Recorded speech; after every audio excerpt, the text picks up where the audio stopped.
Over to you, Dr. Suresh.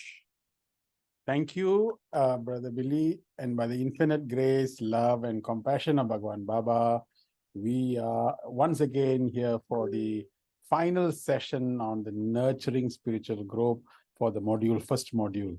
This has been really, time passes so fast. We have been having alternatively 6 weeks continuously. Both Niranjan and Brother William, both of them are here, and all three of us were facilitating this for the last 6 weeks. And today is the last session before we go to module 2.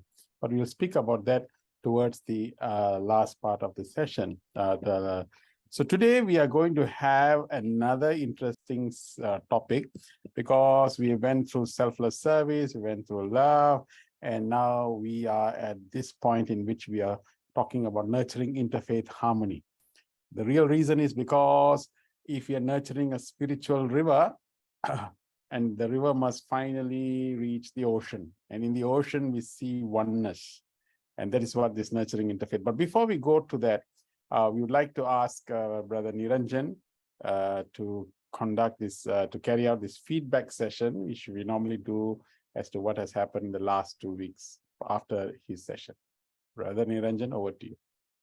Thank you, Brother Suresh, and thank you, everyone. First of all, my gratitude and salutations to the Divine Lotus Feet of Swami for this opportunity. And so 2 weeks ago, we spent time on the 6 inner negative qualities and how we can transform them into positive when they're directed towards God. And we discussed them in detail as to how we can do them, and also how practically we can do those and practice them in our daily life, so that our life, or we can, those are some tips for the practical spirituality. The tool time the 2 weeks since we met last time, but we were recommending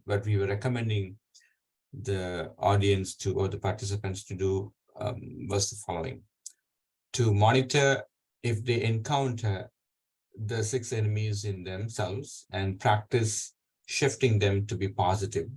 And the other one is, how is your spiritual discipline? We also spend time on spiritual discipline and how the spiritual discipline of the sadhana is helpful in connecting to the self and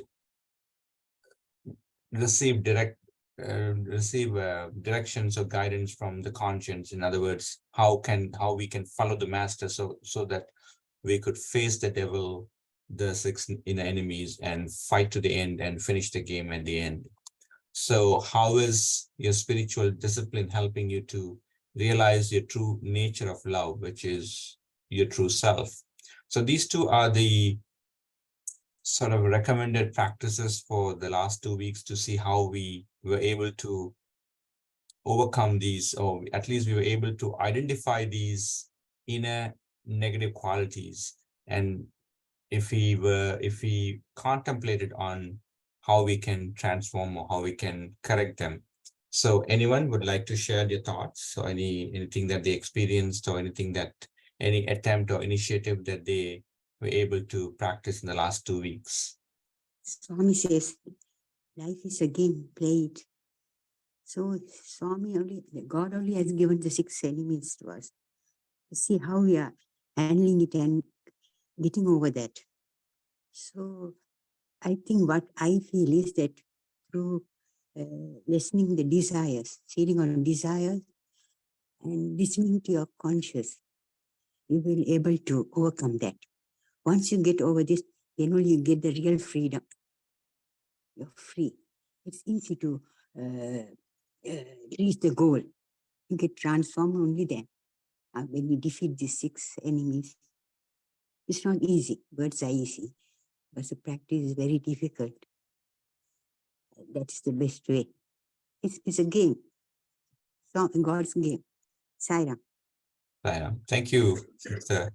And you said it beautifully, that the desire. So that's the foundation for all the 6, or the rest, the 5, the enemies, or the inner negative qualities. Everything is founded upon the desire. So once we correct that, or maybe put a ceiling on that, the rest it's a little easier to handle. So thank you for sharing your thoughts. Anyone else? Sairam, brother. In practical spirituality, there's one practice which, when based on what Swami says, that unless you have that quality in you, you will not be able to recognize that quality in someone else. Such a situation is easy to accept when we see or when we are able to recognize the good in others. But what if what we see or recognize is not good or the bad in someone? For example, let's say by recognizing or judging that someone is being cruel, so am I also that sort of cruel person? So how do I deal with that, or how do I accept that of myself? Thank you. Thank you, sister. That's yes, go ahead, please. Yeah. Yeah, that was beautiful, because Swami has clearly said that the defects you see in others is basically a reflection of our own self, or whatever the shortcomings in us. So that's a way to probably identify what we need to work on, and to work on that. So thank you for sharing that. I think we'll take probably we'll hear from one more person, and then we'll hand Brother over. Saram Ashokia, I wonder if I may speak. Yes, please, brother. So first of all, I'm sorry I didn't attend the class last time, but I did watch the recording. And may I just say your points were really, really good. So can I just make 2 points? One in response to what Sister just said, and one is a general point. In the Bhagavad Gita, there is the Karma Yoga, Bhakti Yoga, Jnana Yoga, and the Sai organization is structured on those 3 activities. And that being what Swami has given us at an organizational level, I think we must also give thought to how we can use those 3 yogas for our evolution. And I know some people who love bhajans, and that's what they really focus upon. And then there are people who love the seva, and that's what they focus upon. And there are those who love the study part of it, and that's what they focus upon. But I think the point I want to make is we must, as devotees, practice all the 3 yogas, because they're actually one integrated path to spirituality. Because the devotion is really the foundation and the inspiration and motivation. That seva is that manifestation, that practice, which Swami wants us to sort of develop unity and to see oneness. And then the gyan is the foundation for those activities. So I just want to make that point to add on to your point last time. In relation to what Sister said, Swami has said we should give more attention to our own faults and not pay attention to the faults of others. But as Sister was pointing out, there's a tendency to ignore our own faults and focus on the faults of others. And that's why she quite rightly talks about being judgmental. But if we do what Swami said, which is pay attention to our own faults, then in my rather simplistic way, I would say this: if we are all true to ourselves, we will know which of the 6 enemies, one or more, dominate within us, if we're true within ourselves, whether it be anger or jealousy. And I would respectfully say that when people say spirituality is very difficult, it's actually very, very simple, because identify that those inner enemies within you and dedicate your life journey to erasing them. I once said to one person that if I was born with anyone, being born with a dominant particular inner enemy, I don't want to die with that inner enemy still being dominant, because I will just carry it on to the next birth. And that will mean that this birth has been a waste, and losing the opportunity to deal with that inner enemy.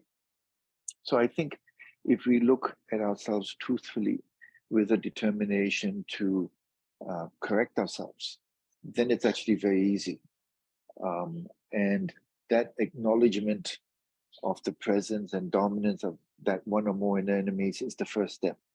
And then I think we just have to be constantly aware. And with the rest of our meditation and our seva and everything, I think we do become more sensitive. I know that, for example, whereas 10, 15, 20 years ago, I may have been sort of blind and deaf and dumb to my own failings. And by that, I mean any individual practice of it, losing my temper with someone, for example, on a particular day. Now, I'm always mindful of my wrong words, having said them. And there's that reflection, well, why did I do it? And so I think, we must, I can't do better than come back to Swami's acronym, WATCH. So we have to be truthful and focusing on our own failings, and then constantly watch. And as I was saying, earlier, and forgive me for repeating this, if we've been born with anger, let us not waste this life by dying with anger. Sathya. Thank you so much, brother. So beautifully captured, beautifully said. And one thing, even about those three paths, or the three yogas, and Swami had given us the clock analogy that we were discussing about, I think about 6 weeks ago, and how they're not contradictory to each other, but complementary to each other. That's how we have to take the three yogas, or the three wings we have in this Sai organization, and how they help us go beyond our body and mind identifications and to realize who we really are. And also that the awareness is who we really are, and also that awareness gives us what is really dominant or prominent in us, the negative quality, so that we can, the light will help us remove the darkness. So thank you for sharing. William, I know you had your hand up. With you, we will hand over to Brother Suresh.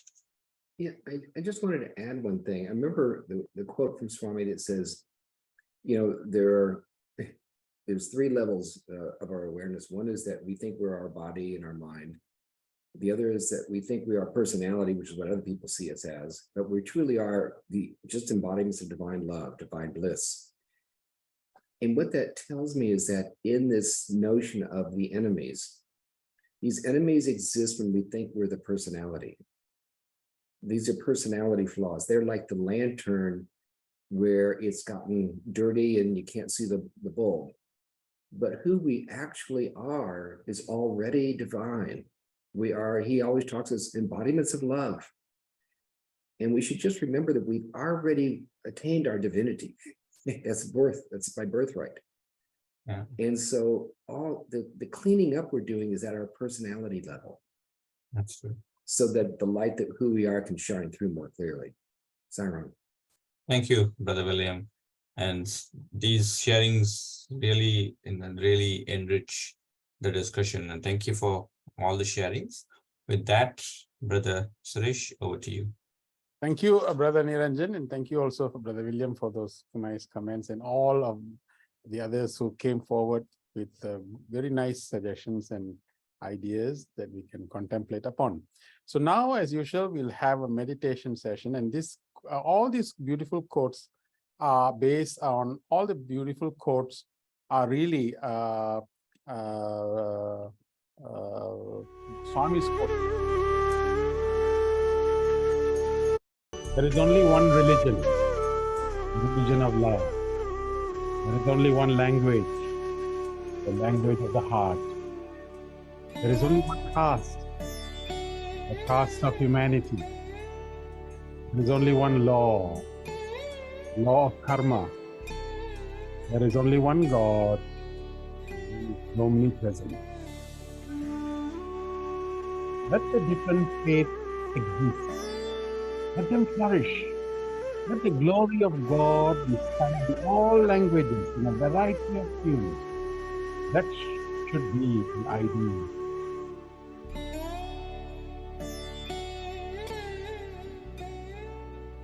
Affect the differences of faith. recognize them as valid so far as they do not extinguish the flame of unity. Should each person live the ideal propounded by the founders of his religion, unaffected by greed or hate, then the world will be a happy and peaceful habitation for man. In spiritual terms, all of mankind belongs to one and the same class, race, and religion.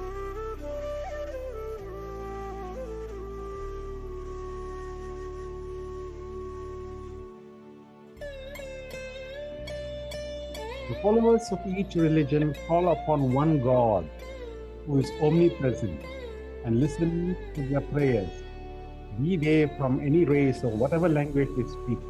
But it is the same God who confers happiness on all mankind. No religion can separate God showering grace only on one who has chosen the faith. There is only one God, one goal, one law, one truth, one religion, and peace.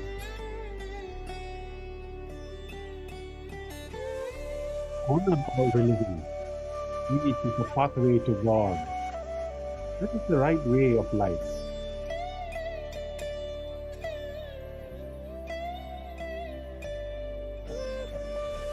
Nations are many, but earth is one. Beings are many, but breath is one. Stars are many, but sky is one. Oceans are many, but water is one. Religions are many, but God is one. Dwells are many, but God is one. Appearances are many, but reality is one. So these are all the amazing quotes and teachings of Sathya Sai Baba, Bhagwan Baba, telling us that of the universality of the religion. So what we're going to do now is that we're going to have a little quiz. Sister Hema, would you be able to put up that quiz? So we're just going to ask just 5 questions. It's in a fun way, and you just answer those questions, and then we can take it up from there. So you think Hema is okay? Yeah. Okay. I'll just end the poll and. Yeah. Okay. So thank you so much for filling up the answers. So which of the following statement inspires you the most to promote interfaith harmony? So people have put most of them, unity is important among all religions, and it's an important aspect towards peace and prosperity.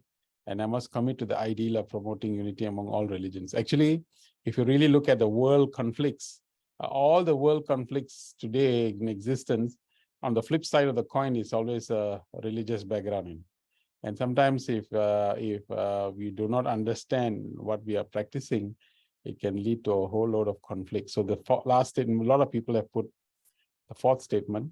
And then Swami has come to remind us of this, as that all paths lead to the same truth.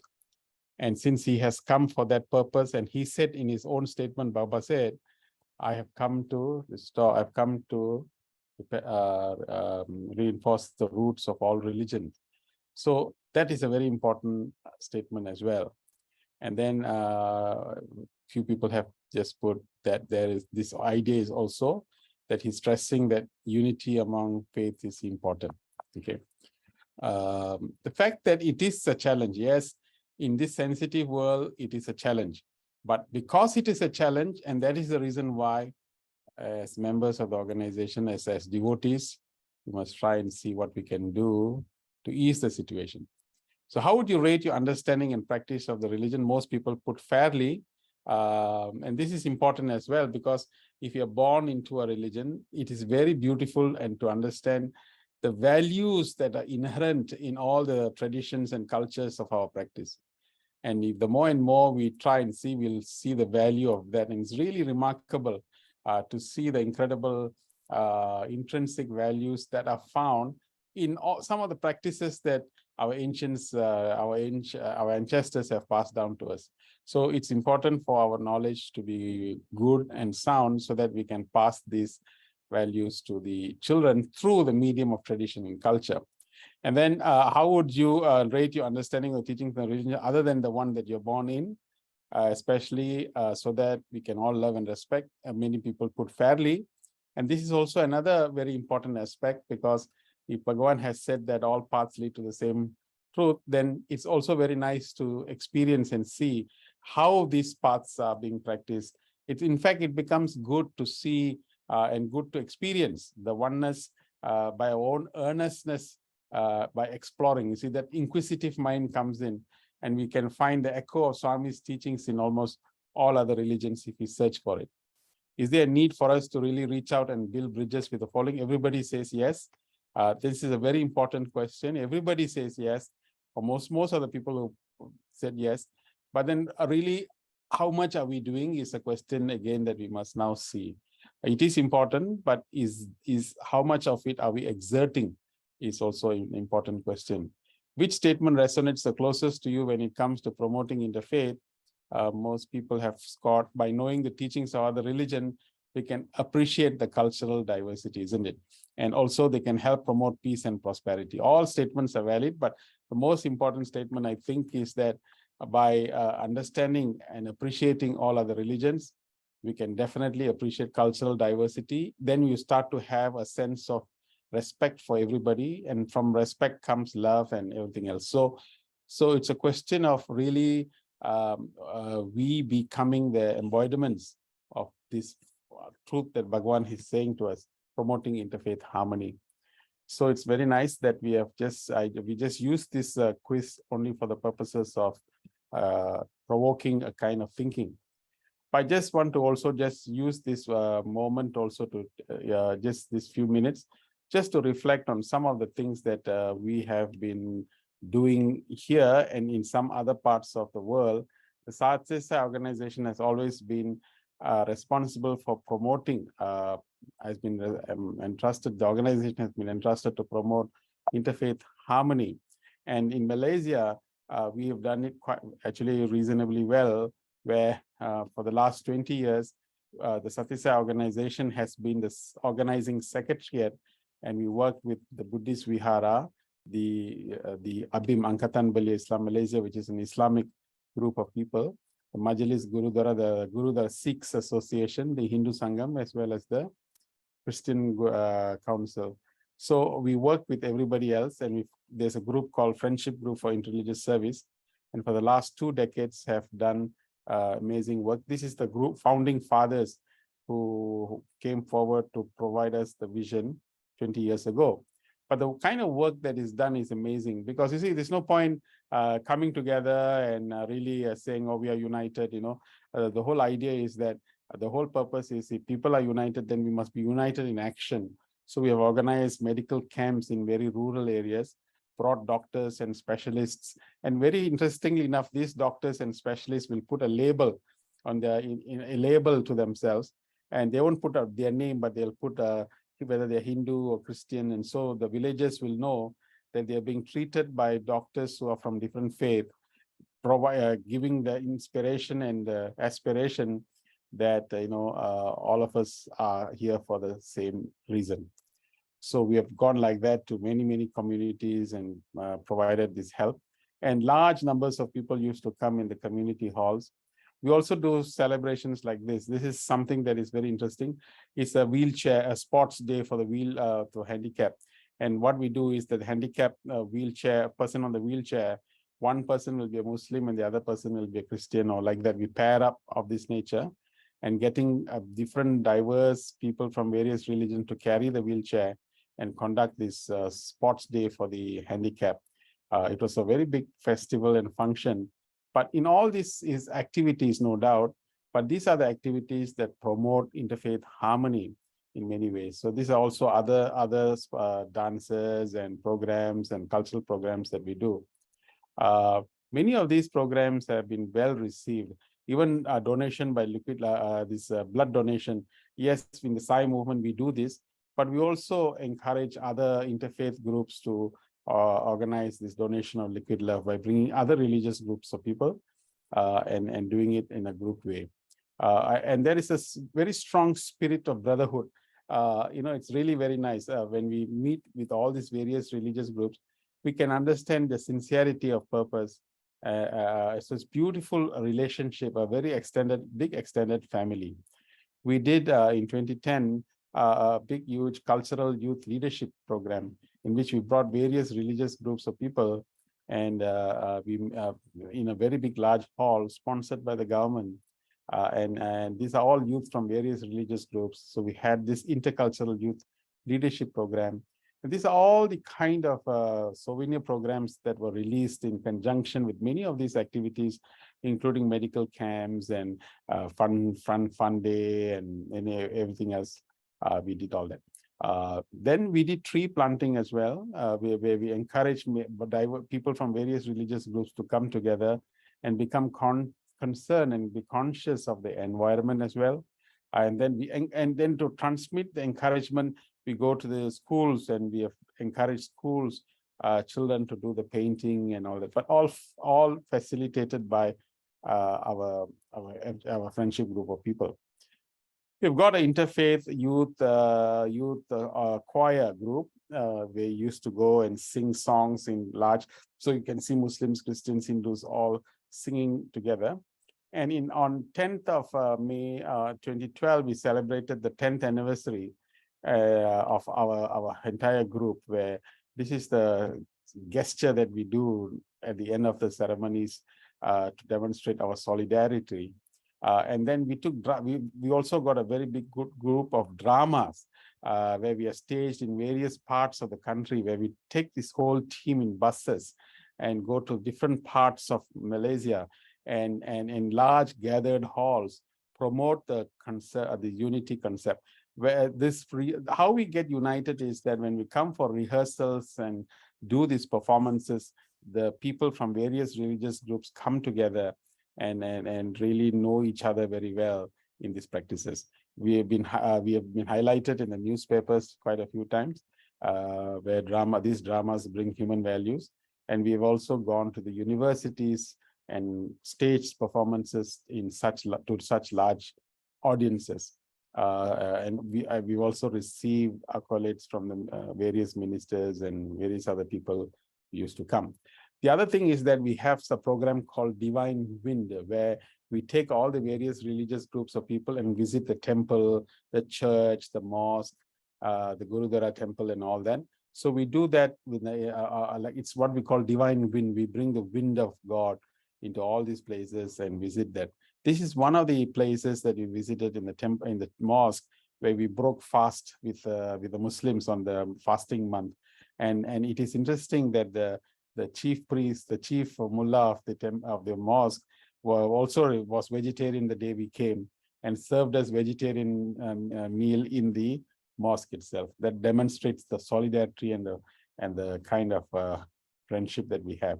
So we stage plays as well in different halls, and the audiences used to be very big and large. This is the kind of audiences that comes.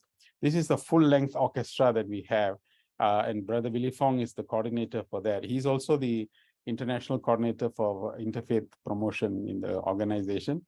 And these musical instruments are all played by different people from various religious groups. So when they come and practice, that itself brings a lot of unity. So this is the kind of orchestra that we go around to various places in various halls and play these instruments.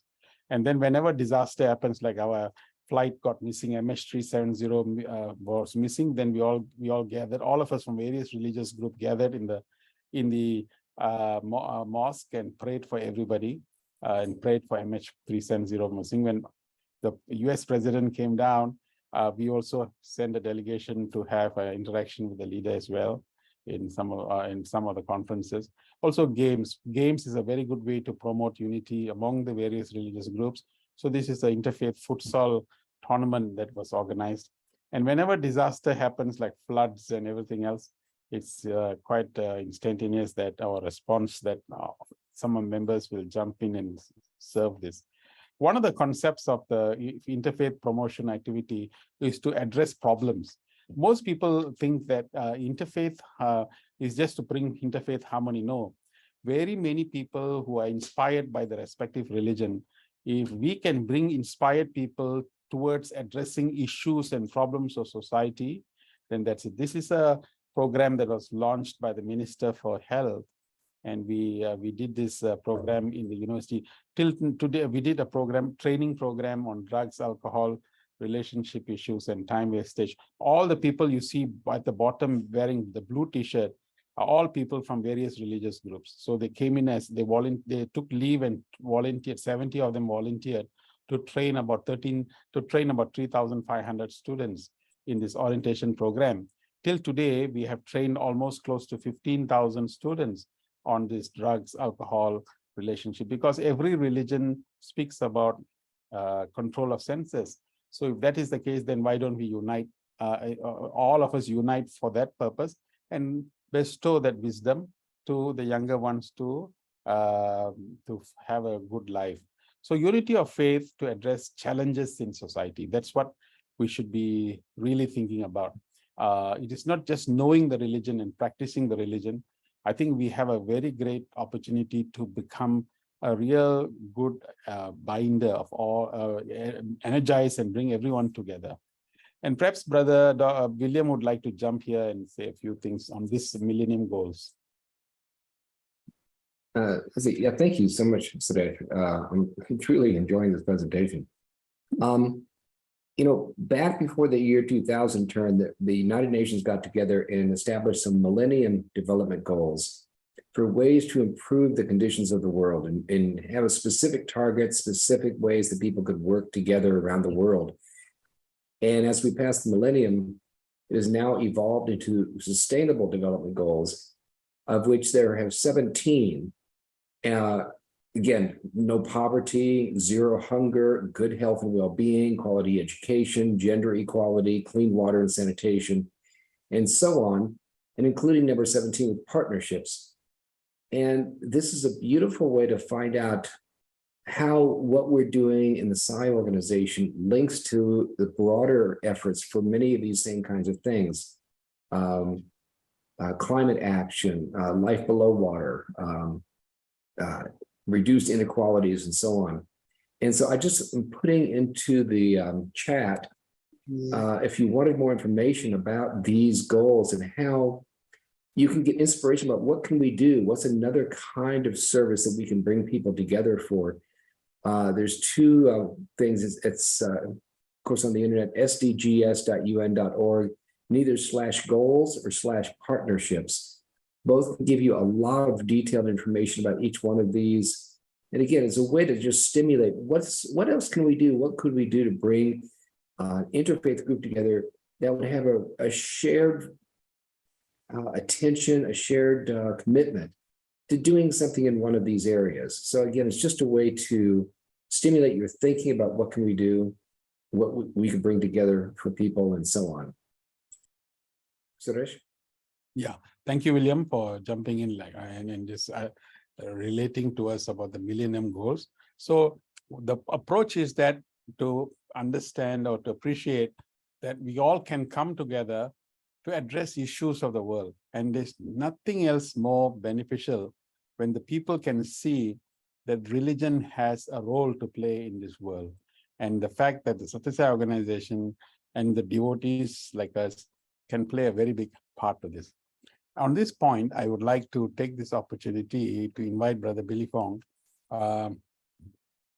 who is the international coordinator for for this interreligious service, to be the moderator for the next part of this program. In a very short time, we asked our religious leaders to say a few words. We told them that we're going to have this big satsang session with all the various leaders, and they were very happy to share perspectives. These are religious leaders telling from their perspective why interfaith harmony is important. Billy? Sairam, brothers and sisters. For tonight's session, we have very much privileged to be able to invite speakers from 5 religions On my left, you see the green logo here. This is the logo of the Muslim Youth Movement of Malaysia, the largest youth movement, Muslim youth movement in Malaysia, called ABIM. We also have invited the president of the Council of Churches of Malaysia. This is an umbrella body that oversees the Christians groups in Malaysia. We also are able to invite a leader from the Hindu Sangam, the Sikh group, as well as the Buddhist Missionary Society. Saram, with that, over to you, Dr. Suresh. Thank you, Brother Billy, for this moderating this very, very interesting panel. It's nice to hear from the various religious leaders the concept of unity as opposed to just we talking about it. Thank you so much. And we thank all the leaders for taking time and effort to do this recording for us. Now, at this point of time, I just want to also we're going to break up into a workshop now. So the workshop session that we're going to do now is this questions. I would like you to just take a snapshot of this question if you can with your camera, with your handphone. Just take a snapshot of this because you will be discussing this in your respective workshops. So what the questions are, there's going to be, we're going to study the golden rule, which we will also show you now. All religions appear to point to the same ideal. Which ideal is this? Which ideal is what the golden rule is pointing towards? And then we want you to appreciate how the various religions are pointing to the same truth. And then, do you have an aspiration to learn and understand the basic teachings of other religions? What stops you from doing so? So we have, and many of us feel that we should know, but sometimes there are things that stops us from doing so, maybe lack of time or whatever. But these are things that you can discuss in your own workshop. But the whole idea of the second question is to trigger an aspiration, at least to know the fundamentals of what is the basic teachings of other religions.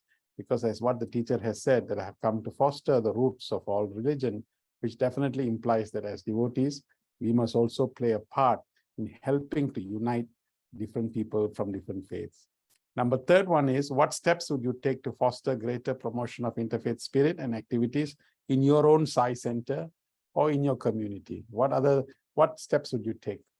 We have shown you a model as to what can happen, but what are the things that you would like to aspire for? And this is the question that you will be doing. This is the golden rule. We'd like you to also take a snapshot of this. Just take a camera, just take your handphone and take this. Of course, our facilitators will also have them that they've already been given this note, but just take a snapshot so you can see.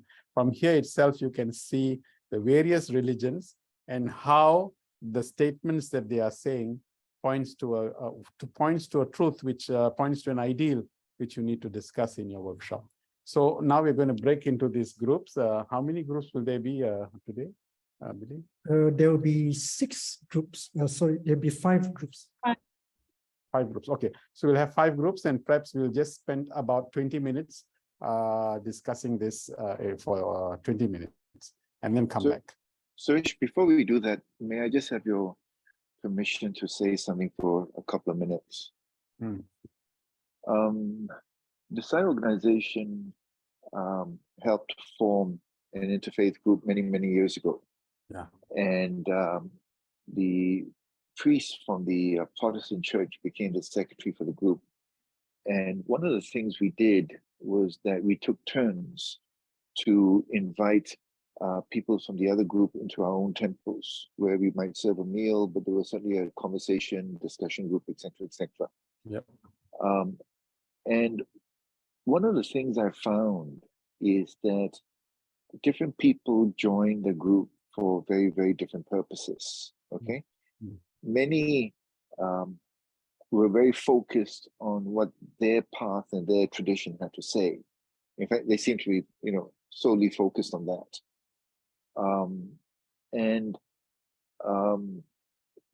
As Sai devotees, I found that sometimes people had not heard about the Sai movement, so they come to the center and they see this man with an orange robe and don't understand very much. And then you had some people who had some understanding. And then you had those, and this was sometimes true of the Abrahamic religions, where they seem to be very focused on talking to each other. and not really focus on the whole group. And my question, and I think we might take a moment to talk about it. How do we as Sai devotees really deal with the differences within the organizations, within the faiths? Okay, because I think in the whole presentation to date, we have been focused on this oneness. But forgive me for spoiling the party, but there are differences in the teachings. Even within the Indian spiritual organizations, there are differences in emphasis. Okay, so as Sai devotees, how do we acknowledge, give truth to the word respecting other faiths, so that we become a force for bridging the different motivations of people who join these groups, or who can guide the conversations away from that focus on one's own faith towards what is really a common good. Okay, now through the activities that you mentioned, I think that's an easy way of doing it, an important way of doing it. But one thing that came to mind once was we were having a conversation at the St. John's Cathedral, the Protestant church, and there were different views being expressed. And I remember saying something, and after that, the Buddhist who followed immediately after me said, you can always count on the Sai organization to be the voice of moderation, which I thought was a very kind thing to say. But my question is, what skills do we adopt to navigate the obvious differences in the religions, whether they be in the philosophy or in the points of emphasis where there's underlying unity? Because I think we should give some time to that and not just work on the assumption that everything is hunky-dory, if you know what I mean. Yeah. Thank you. Yeah, no, it's a good question. Actually, when we did these activities, all the people in the initial stages when we were forming these groups, of course, were suspicious, and people were thinking, what are we intending to do? But as what Baba said, come experiment me, experience me, then accept me. Swami said that. Swami himself said that to us. So what more of us then?